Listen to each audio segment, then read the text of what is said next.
G'day everybody, welcome to today's episode of Let's Do Another Take.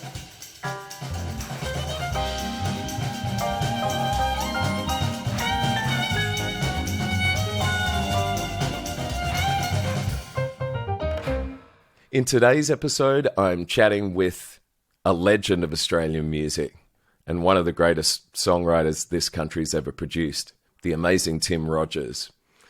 Tim is the lead singer and songwriter of one of the greatest bands ever, UMI. He is the lead singer of the Bamboos, of Twin Set, and more recently the Hard Ons as well. Tim is famously a very thoughtful guy, and he's a really lovely bloke. We had a really great chat.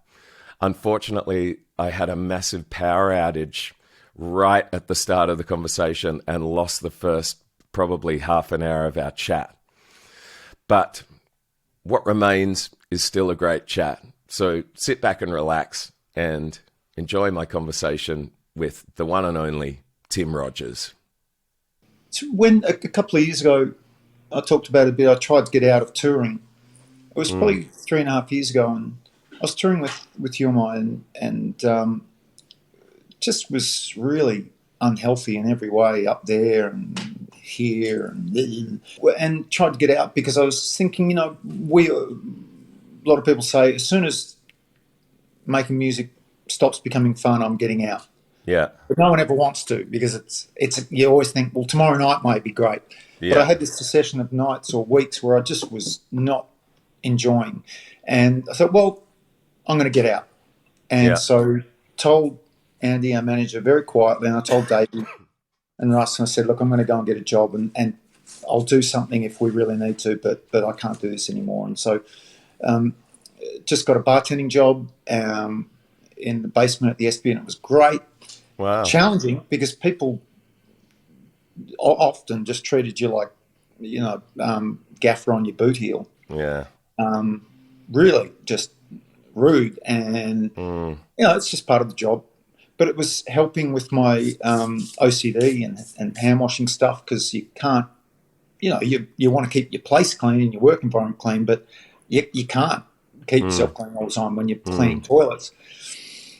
And then when the virus became a real thing, and I remember the exact moment when it did registered for me. Oh shit, this is real, and I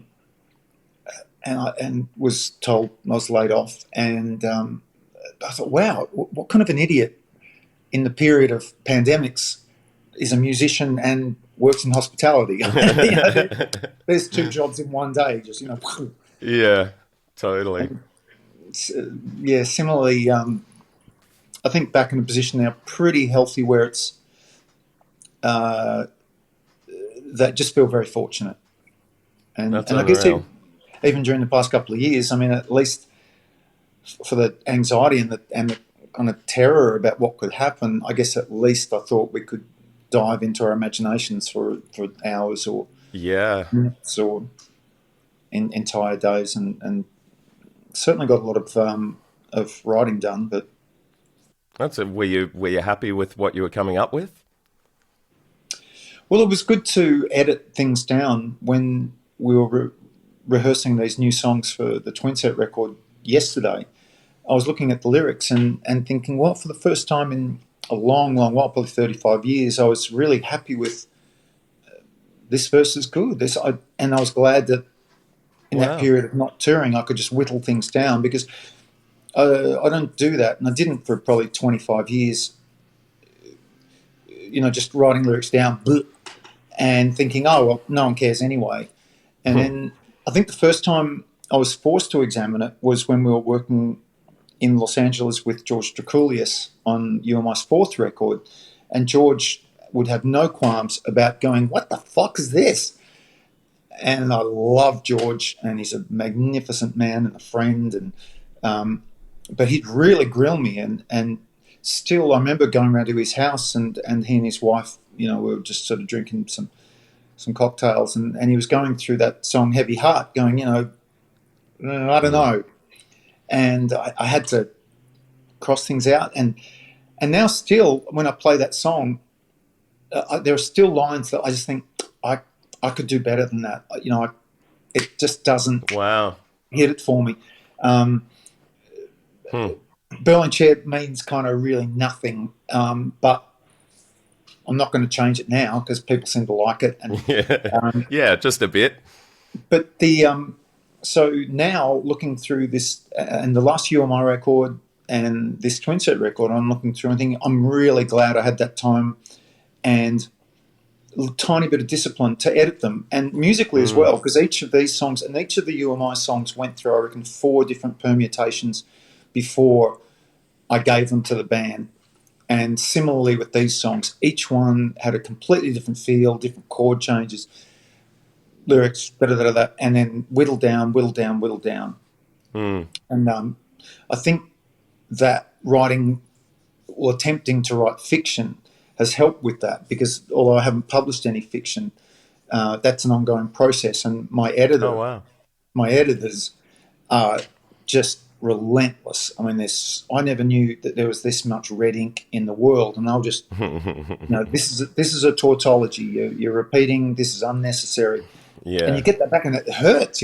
Yeah. But they're right. They're right. Yeah. Yeah. Ernest Hemingway said, "Write drunk and edit sober," and I think that's a beautiful thing. And it doesn't have to mean literally be drunk, but it just means get out of your head when you write. Really? Well, I mean, not in my case, and I'm guessing yours. It's stupidly enough, I did include that in the lyric on this twin set record, so I haven't stolen from you yet, Michael. But yeah, I'm not a Ernest Hemingway fan at all. But his relationship between writing and his editing process is fascinating, and one day it'll happen. Similarly with music, there are still artists that it hasn't clicked, and I hope to get to.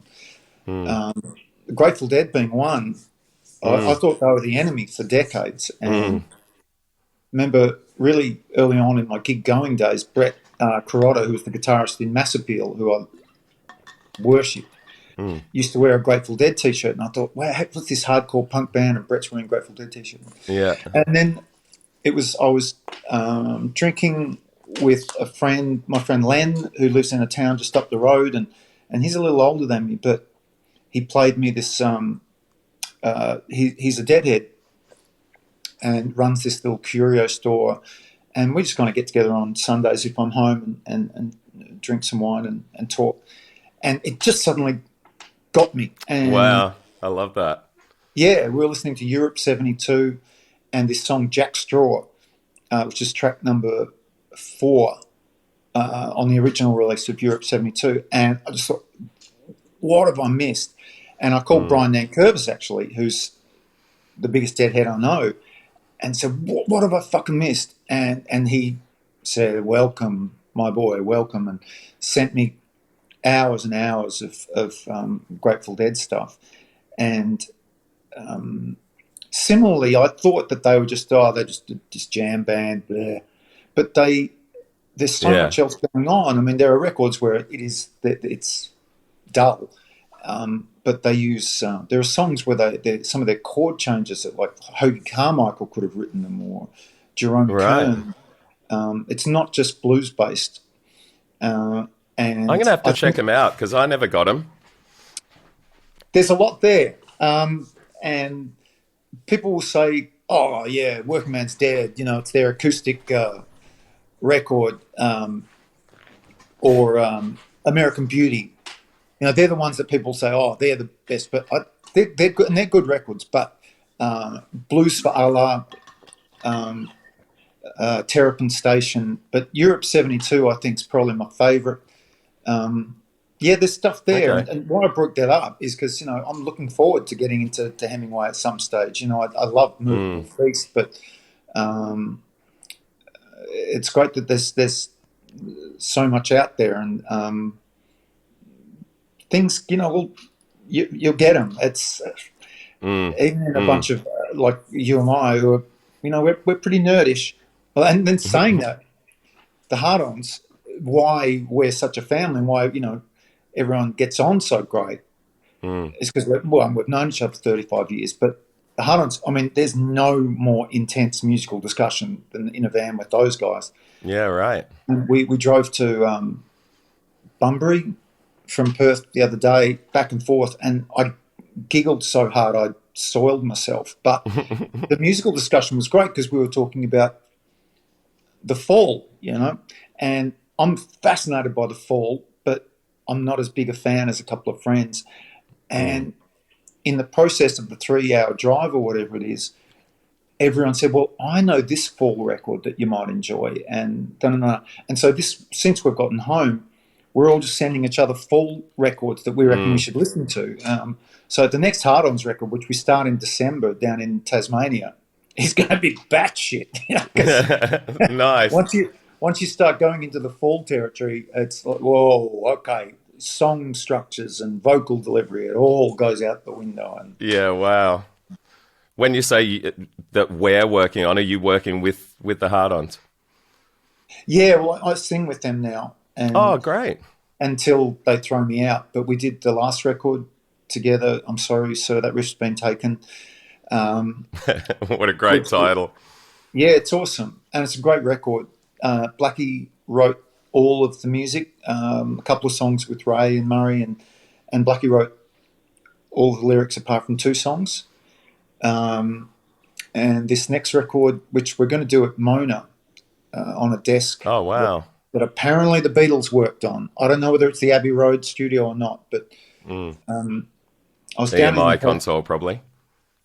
Well, I'm hoping so. We were down in Tasmania working on a ballet last year, and in Triabunna in Tasmania, and we met up with David Walsh and the Mona crew, and David, who's quite a character, mentioned something about, yes, well, I'm buying the old, in my desk, Beatles, the Abbey Road. As you do. It was a pretty loose night, so I thought, yeah, right, good on you, Walshy. Yeah. And then Hard Ons, we had to have this talk, and I said, look, there's this offer guy, Chris Townend, he's a wonderful engineer, old friend of the band, and he's going to work in Tasmania at Mona, working on this Beatles desk and with a film crew, and they've said to the Hard Ons want to make an album down there, and we're all like, at Mona. How amazing. Yeah. I've never been there, and it's one of my absolute must-see things in life. I can't wait. Look, the whole story of it, Walshy's story, the way that the community either embraces or has a bit of trepidation about what it does, but the whole model of how it's set up and what they put into that community is pretty fucking great. And that's before you walk into the gallery, and then it's just do not take drugs before you go in there. It's not going to end well. Why? You just don't need to. Okay, nice. No, you can fall into some holes, but it's really wonderful. And my friend Ben Salter did a songwriting residency down there. I think Glennie Richards might be doing one as well. Yeah, it's something else that the way they've done it is very admirable, and in a kind of a way that it's not stiff at all. It's loose as a goose, and it feels vaguely criminal a lot of the time, or don't let the parents see what we're doing, which adds an extra frisson to it. Nice, but it seems all kind of above board. It seems that way, but there's something always a bit naughty about working there. I played at a show there with it was Dan Kelly and Benny Salter and Glenn Richards. There's 3 of my favourite songwriters in history there, and it just ended up being this all-night party and wonderful stuff. I'd still like to think that recording situations or gig situations, there's a chance everyone looks after each other, but come on, this is making fucking rock and roll music here and folk music. Yeah. Let's get into trouble. Yeah, totally. Do you love recording as much? Are you still excited about it like you were when you first started? Yeah, yeah, yeah. Nice. I mean, you're talking about learning how to operate a desk. So, what do you Yeah. think triggered that? Uh, well, I'm a pretty slow learner, and I I'm not sure. Maybe it's just my time to investigate it a little. Mm, It never interested me before, and now I'll just let that in my interest. I think it's having conversations with Russ and Andy and Davey, as mm, Davey's been building his studio in Melbourne, as Rusty's been making and recording in Sydney his own projects. mm, And he sends them to me and said, "Oh, what do you think of this?" And we'll discuss drum sounds and vocal sounds and mm. arrangements. And yeah, it's just kind of happening. The whole working on a laptop in your bedroom idea just it didn't interest me. Yeah, Um, it's it's I guess been such a significant, probably the most significant change in the way that we record. But I like studios and gear and yeah, yeah, plugins don't interest me. I guess I'm just a bit of an aesthete or a bit tactile. I like to yeah, touch things, yeah. not people, just things. Glad you clarified. Mm. And but yes, getting into the studio when you and I made the last record remotely, and When was that? Davey, it was 2 years ago. Pandemic. Davey and I lived within 5 k's of each other in Melbourne, so we could walk to each other's house and record, but no one could move. You know, Melbourne lockdown, blah blah blah, blah Sydney Yeah, lockdown. So we recorded here. Rusty recorded at home, and then another studio in Sydney when he could. Andy did the same, and it was interesting. But I want to be in the same room as everybody, and yeah. just Feel the energy. yeah, just I guess that's the proper term, yeah, and throw things around and really spend a long time together and you know try and do a session on cups of tea and then get a bit weird later on and see what happens and Yeah, either yeah, wipe it or keep it. yeah, And I guess I feel privileged and lucky just through being born when I was that I, and being in a brilliant band that I have experienced that full tilt months in a Hollywood recording studio or out in the valley, yeah. New York studio, you know, working next door to Public Enemy and then in Studio Green Street in New York, Manhattan, uh, Mm, LA, and mixing next to Snoop Dogg or mm, Tom Petty was recording up the road and up the corridor in Sound mm. City, and but then everything reducing to recording remotely Yeah, yeah, and having experienced both of those, I know that I'll never be privy to spending a lot of time in a studio. For example, with this twin set album, yeah. we have because I'm paying for it. We're going to go into Sing Sing Studios in Melbourne, Hmm. big studio. It's where we made some of the first twin set record in 1999. But Great you know, studio. we can afford 2 days. Yeah. It's just the reality of it, and we're just going to try and get everything done in 2 days. Is this a solo project or UMI? Well, I made this record with a band called Twin Set, called What Rhymes with Cars and Girls in 1999, and it was really good. And so Oh, I've Twin written. Set's the band. That's right, yeah. And so I've written sequels to all the songs on that album, and got as many of the original band that is alive to Mm. to get together and make a sequel record, because it's 24 years on, and some people I know like that record, and so I wanted to, as a writing experiment, write sequels to it all. Wow. And see what happened. And it's kind of worked, and the original band members of the twin set like it as well, and so that's what we're doing. Fantastic. But yeah, we thought rather than let's blow the budget on this studio that we love at Sing Sing, and see if we can get it done in 2 days. So we're actually rehearsing the fuck out of it. And when me rehearsing the fuck out of something, because you and I, the most we've ever rehearsed has been before opening hour, at the pub, a couple of hours. Yeah. We're just not that kind of band, much to the frustration, I think, of most of the band. But for this project, we're going to rehearse the fuck out of it so we can go in. We're working with the producer, Jimmy Marudis, who's meticulous. And that's, I mean that as a compliment. And it works well because I'm not meticulous. And so I have to work on my patience about arrangements, about sounds. Yes, that's what we're doing. So I listened to the An Actor Repairs album, and it's absolutely stunning. And it sounds like you've been pretty meticulous in the arrangements. There's some amazing string parts, and the song Youth absolutely killed me. I just adored that song. Yeah, it's a good song.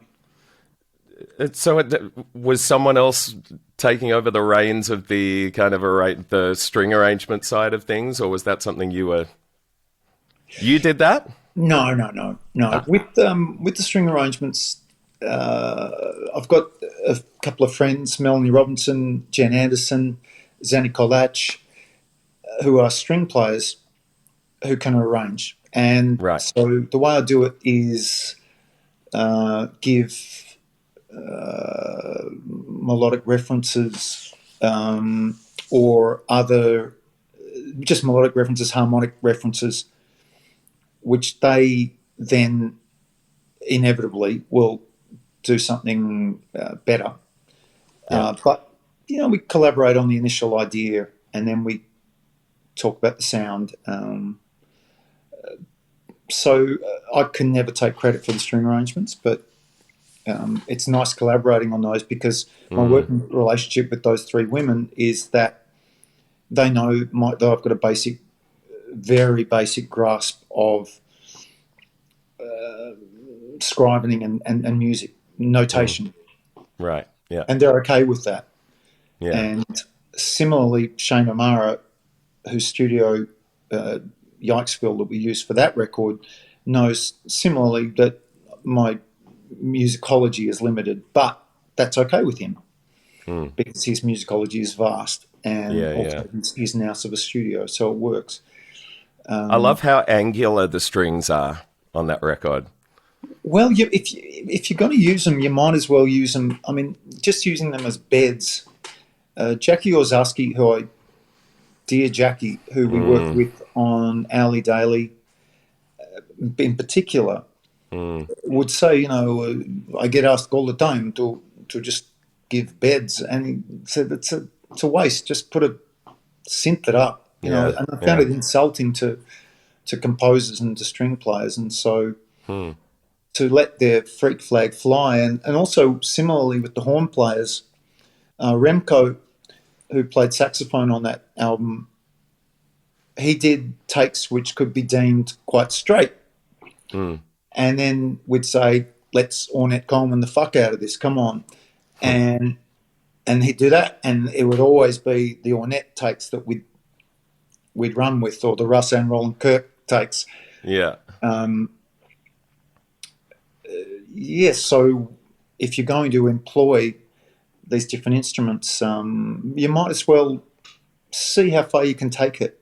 Yesterday, an arrangement that I asked Jen to look into, and I thought I thought I knew the way that this song should go, and she suggested, no, let's elongate it because I've got this idea. And she played it to me just on her violin, and then second take showed me the second violin part, and then we said, no, let's orchestrate this. This is great because there's nice.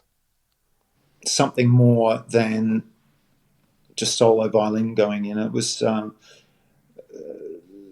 again, I thought I had the idea for how the song went, but Jen had a better idea. And so let's take that idea and then forever say it was mine.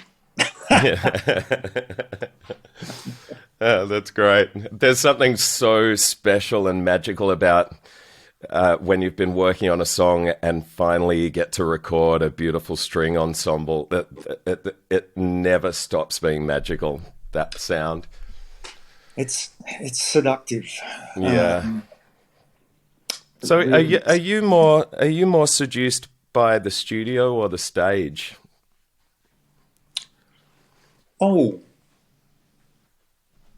well, I just know that in either it's the only part of the day or the month that I feel comfortable that's not laying in bed with the missus, you know, that feel really, oddly enough, safe on stage if my anxiety levels are okay, or the studio. Never feel anxious in the studio unless it's a bad day. Yeah. And similarly with the stage, you know, when you're on there, and when things go bad, or if you're having a bad anxiety day, that's a different nightmare. But I think similarly, but again, Michael, because I don't know how to use a studio apart from be an enthusiast and how to get a feeling, maybe get a band feeling comfortable and let them know that their opinions are valued most of the time. And so I know my place, you know. And similarly, I know my place in the band. On stage, I've got a thing. I kind of wear, you know, fancy clothes. I'm the worst singer in UMI. I'm the worst musician in UMI. I'm the worst musician in the twin set. I'm the worst singer in the twin set. Bamboos. I just know my place, that I'm there to be the enthusiast and wear the silly pants. And that's my job at this point. It may change soon. And so I feel really comfortable with that. And because, I know my place and I want to do a good job. That's fascinating because to me, great singers are the best communicators. And I was such a massive fan of all your albums, but Owly Daily, I would put in my top 5 Australian albums of all time and one of my favorite albums of all time. And for you to say that you're the worst singer in the band is interesting because are you talking purely vocal tone? Because, I mean, you communicate the fuck out of it when you sing. Well, thanks. I guess that's what I have to rely on, that something is given over. Yeah. Because, and look, the I can't sing thing is only because I get told it every fucking night, you know. By punters? Oh, yeah. It happens. Ah, for fuck's sake.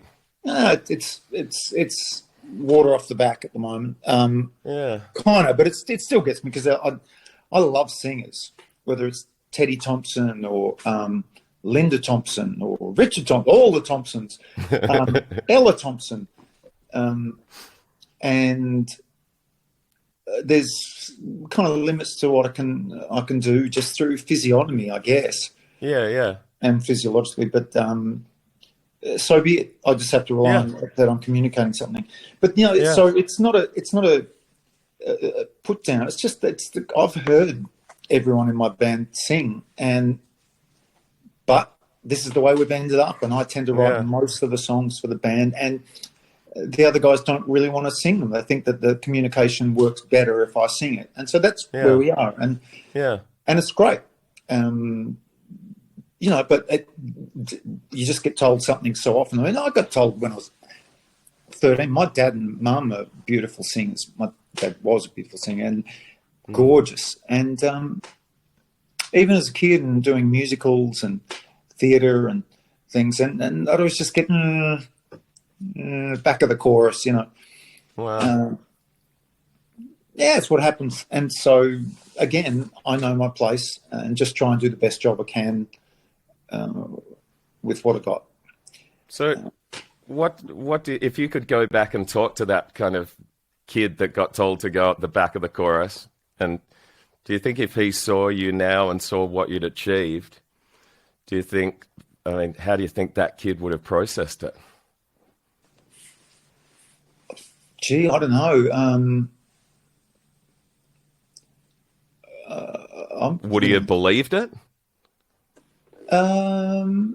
I could have believed anything as a kid. I was pretty mentally loose.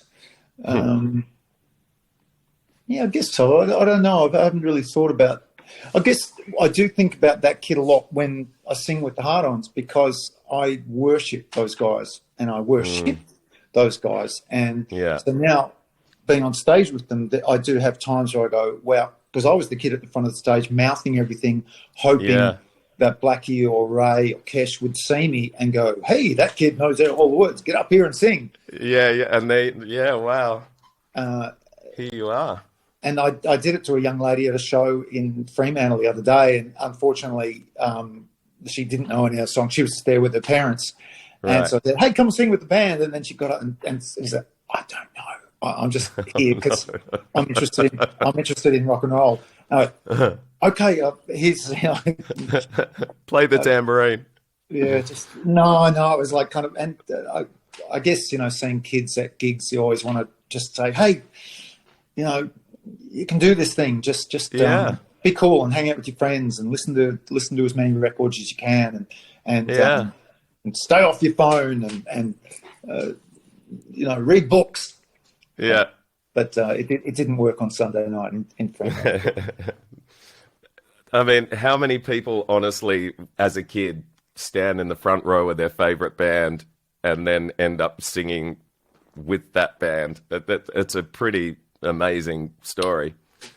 It's pretty objectively. Cool. I mean, well, the people asked Davey Lane about it. Hey, you loved You Or Mine, and then we grabbed him and said, do you want to play? And he went, okay. And then I gave him my guitar and he played better than I did. And I thought, well, either I'm going to kill this guy or ask him to join the band. You can't. And that seems to have done well for him. I think he's happy. And so, and within the Hard Ons, we talk about that why not get a fan to join here? It doesn't always end badly. It can. Yeah. I mean, the Charlie Manson Beach Boys example didn't end well, but no, it can end all right. I mean, but there's lots of those occasions where getting to speak to people, touring from Rocket from the Crypt and going out for drinks with those guys, and I'm sitting around going, I love this band, and we're here, and talking to Keith Richards there, Pete Townsend, or meeting Nick Lowe and sitting around and talking to him about cricket. I'm talking to Mick Jagger about cricket, actually. The cricket's unreal. Sitting and having dinner with Bonnie Raitt. Fuck me. Generally, I think if you try and be half decent and not bad company, these things can happen. I've got to ask you a question. Would you, if you could click your fingers, would you be hitting the winning six in a World Cup final or playing on stage with the band at Wembley to 100,000 people? Hitting a six. Me too. Me too. Yeah, I was talking to a guy called Wayne Pearce, who's a rugby league legend. Oh, I know Wayne Pearce. Fuck. Yeah. So I've had one guitar student in my life, and that was Wayne Pearce. And so I said to him, do you want to do a podcast where we talk about music instead of footy for a change? And he said, yeah, I'd love that. So I said, you know, would you score the winning try in a World Cup or be on stage at Wembley?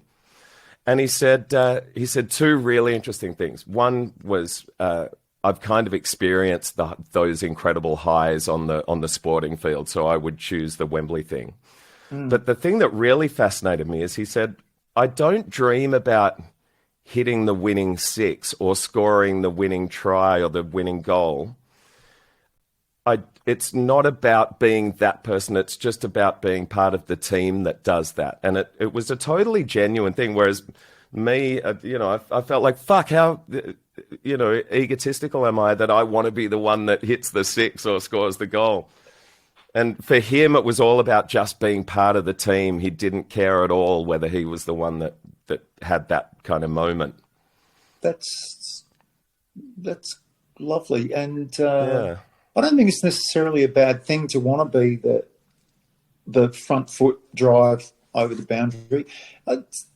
It's possibly because Wayne has, as you said, achieved those levels individually and as a member of a team. But yeah, fuck, how good would it be? I mean, I never played elite level sport. I've been a pretty reasonable sportsman without being really good at anything. How good would it be to have that feeling of, you know, kicking the winning goal after the siren to win the grand final? Well, yeah, I'm definitely not elite at sports in any way, but I play a lot of charity footy and VFL, AFL, and kicked a last-minute goal in a charity game. Fuck yeah. To win the game. And that night, all I could think of was, what if I missed? What if I missed? But then you didn't. But, yeah, wow. And I spent that night sitting by myself, just drinking beer and kind of shaking my head. And I also had a concussion, so there was that. But and a friend, well, it was Paul Kelly, sent me a message, cometh the hour, cometh the man. And nice. On your PK,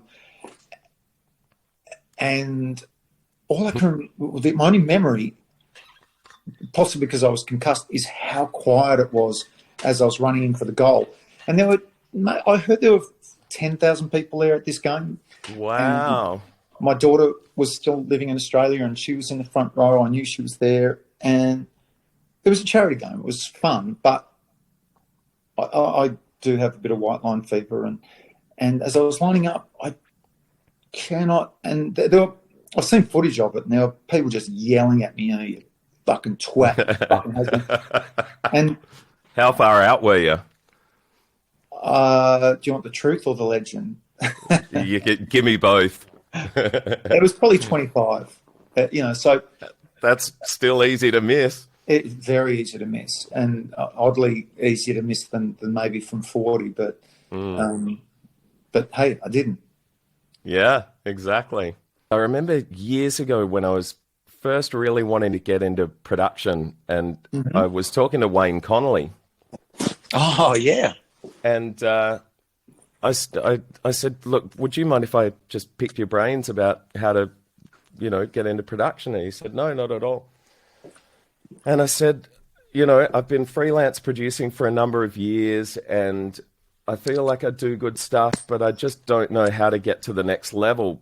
You know, yeah. What advice do you have? And he said, look, to be honest, in my case, it was luck. He said, I was working in a studio in, I think he said Brisbane.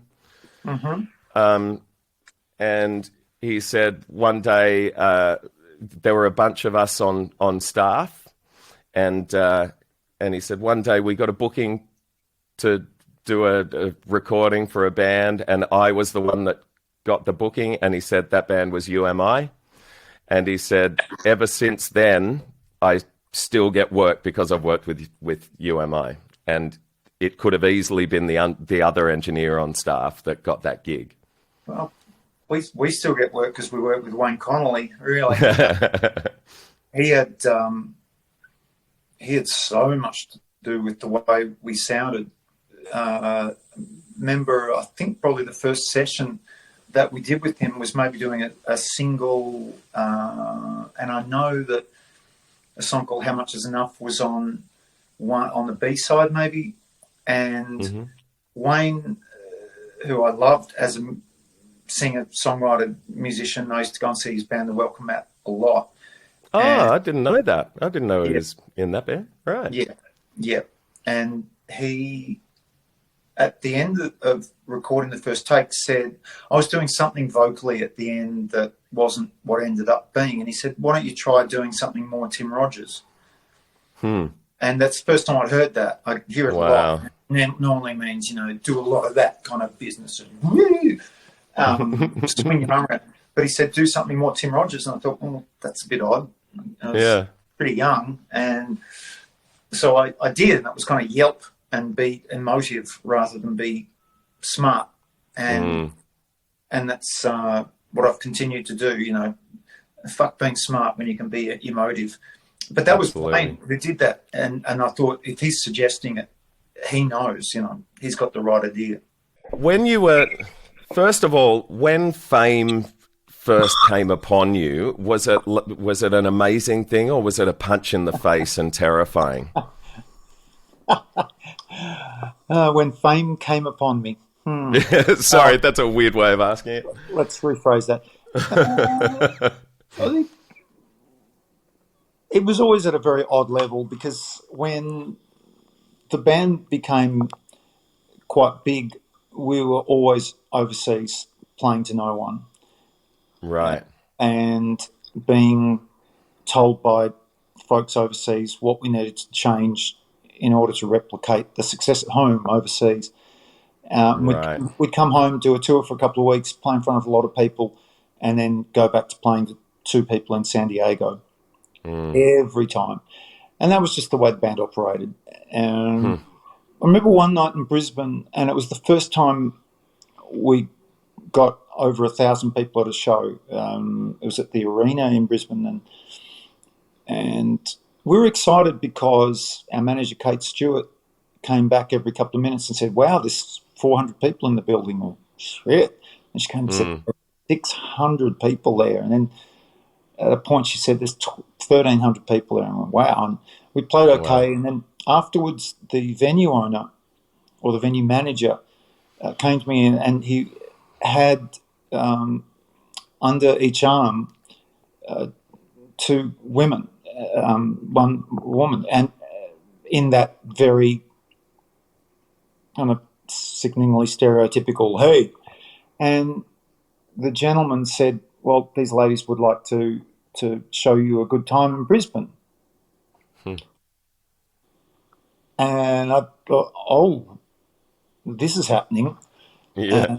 I said, well, I just thought, I don't really know how to talk to people in this situation, and kind of got a show. I'd rather just snort cocaine and drink with my friends. But at the time I thought, this maybe wouldn't have happened if we hadn't sold out the gig or whatever. And I just, at that time, I remember then thinking, I just kind of want to go in a hotel room and drink with old friends. Yeah. So the fun thing, it was just getting recognised at pubs, really. And people would say, oh, you're Tim Friedman. No, you're that guy in Powderfinger. No, you're that guy. And maybe it's just being Australian that it never got silly or... Yeah. But it was that experience that if there was ever a potential for it to become ridiculous, we were always overseas playing to no one. And then... but I'd always see it in friends, or acquaintances, because we'd be on tour with really big bands. Or when we brought the Strokes out in that first tour in 2001, and they were great. But that was watching that up close. I mean, we saw it with our friends in Jet and our friends in the Vines, or friends who became Powderfinger became massive, and anytime we'd be with them socially, people would lose their minds. Oh, but the Strokes one was at another level because they were the hottest thing on the planet, and I could see it from an interesting perspective because my daughter had just been born, and that was the utter focus of everything. And so I was looking with my wife after Ruby, and yet here are our new friends who were really funny and really good and great company, but could handle fame better than anyone had ever seen because they were quite worldly. Right. But I saw so many relationships break up on that tour, because it was real people hiding in hotels trying to get at them. Yeah. And it had nothing to do with us. We were playing last, but we weren't the successful band on the tour. We were just the last band on the tour. So watching that, and then we went back to America with them the following year, and they just weren't happy at all. They were still great, and they were writing Room on Fire, their second record, and it was great to see them, but fuck, it was grim, and it was because fame had come into it. Yeah, right. Fabrizio was dating someone very famous at the time, and he's such amazingly great company, but there was an extra pressure on him, and he was in love, but it was odd. And so we just kept getting these reminders that fame, being successful at something is great, but that fame element is just weird. Yeah. And the way you handle it, we didn't have to really handle anything because it wasn't people hiding to get to see it. We were like the band that lucked out. So there was nothing to handle. Just try and be decent to people and not get jealous when your friend becomes more successful than you. Because it's going to happen. I mean, if you support UMI 1 year, next year you're going to be huge. So I was playing with some kids from a school, Umundi School of Rock in Umundi, this gig that Katie Noonan had organised for me to go out and play with these kids, and they were gorgeous. And what Katie does at that school and what the school does is great. But the kids were so cool, and they had to learn a bunch of UMI songs. But afterwards, we just got together. And beforehand, I thought, wow, these kids are acting a bit too cool with me. But afterwards, I could recognise, they were just nervous, playing in front of their parents and their friends. And afterwards, I just said to them, hold on. Because once you play with this guy next year, you're going to be good. But don't forget this guy. Don't forget all that. Yeah. Give him a show in 2 years, all right? And have they been kicking goals since? It was only a week and a half ago. So cool. Give him a little bit of check time, in. Michael. Yeah. Come on. Give him some time. Mate, look, I'm really conscious of the fact that you kind of have a day to get to, and I really, really fucking appreciate you joining me for the chat. Yeah. And I would love it if we could do a part 2, because I literally haven't asked most of the things I wanted to ask you. No, we can do that. That'd be fun. It's just one of these days. Yeah, I'm home. The missus is choreographing a ballet in town, and so I think I have 5 hours to do my washing because I'm back away. Nice. Day after tomorrow, but I'm in the studio tomorrow, and I'd love to go out in the backyard and work on our Shiraz grapes, but or clean up the mess here. That looks magic there. Or just go and walk with some kangaroos, but yeah. So let's do a part 2, Michael. It's really lovely to meet you, mate. You too, my friend. Thank you so much. Yeah.